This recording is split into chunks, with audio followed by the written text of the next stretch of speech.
അനീഷിൻ്റെ ജീവിതത്തിൽ നിന്ന് ഒരു ഒളിച്ചോട്ടമായിരുന്നു ബിഗ് ബോസിലേക്ക് വരവ്.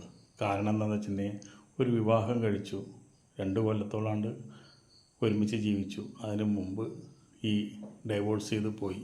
അതും വലിയ കേസും പുലിവാലൊക്കെ ആയിട്ടാണ് പോയത്. അതോടുകൂടി മനസ്സാകെ തകർന്നു, ലീവ് എടുത്തു. ഈ മനസ്സൊന്ന് ഫ്രീ ആവാൻ വേണ്ടിയിട്ട് കഥ എഴുത്ത് തുടങ്ങി. അങ്ങനെ നിൽക്കുമ്പോഴാണ് ബിഗ് ബോസിലേക്കുള്ള എൻട്രി. അപ്പോൾ ആ എൻട്രി ശരിക്കും പറഞ്ഞു കഴിഞ്ഞാൽ അനീഷിൻ്റെ ജീവിതം മാറ്റിമറിച്ചെന്ന് പറയും. അവിടെ വന്ന് കുറച്ച് ദിവസത്തിനുള്ളിൽ തന്നെ ആരും അടുപ്പിച്ചോടുന്നില്ല. പിന്നെ കുറച്ച് ദിവസത്തിനുള്ളിൽ കൂടിയിൽ തന്നെ എല്ലാവരും ഇഷ്ടപ്പെട്ടു, ആ വീട് ഇഷ്ടപ്പെട്ടു, അവിടെയുള്ള എല്ലാവരും ഇഷ്ടപ്പെട്ടു, അനീഷിനെ നമുക്കും ഇഷ്ടപ്പെട്ടു. അങ്ങനെ ഒരുപാട് കാര്യങ്ങൾ അതിൻ്റെ ഉള്ളിൽ സംഭവിച്ചു. അതിൻ്റെ ഉള്ളിൽ നിന്ന് പോരാൻ അനീഷിന് ഒട്ടും ഇഷ്ടമുണ്ടായിരുന്നില്ല. അവിടെ നിന്ന് ഇറങ്ങിയിട്ട് തമിഴ് ബിഗ് ബോസിൽ കയറാൻ പറ്റുമെന്ന് വരെ നോക്കിയുള്ള ആളാണ് അദ്ദേഹം. അങ്ങനെ നിൽക്കുമ്പോഴാണ് അനുമോള് പല ആംഗ്യങ്ങൾ കൂടിയും ഹൃദയം കൈമാറിയും സൈറ്റ് അടിച്ചും അനീഷിനെ വീഴ്ത്തിയത്. അനീഷിനെ കഷ്ടകാലം എന്ന് പറയാണ്ടല്ലോ, അതൊരു പ്രേമത്തിൽ അവന് കൊണ്ട് പെടുത്തി. ആ പ്രേമം പൊളിയും ചെയ്തു.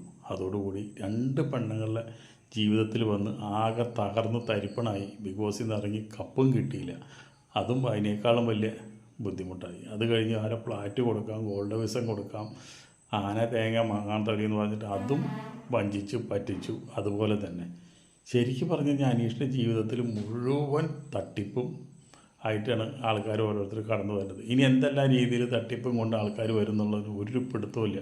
അനീഷിനെ ടാർഗറ്റ് ചെയ്തിട്ട് ഒരുപാട് ആൾക്കാർ നിൽക്കുന്നുണ്ട്. ശ്രദ്ധിക്കുക, ഇത്രമാത്രം നമുക്ക് പറയാനുള്ളൂ.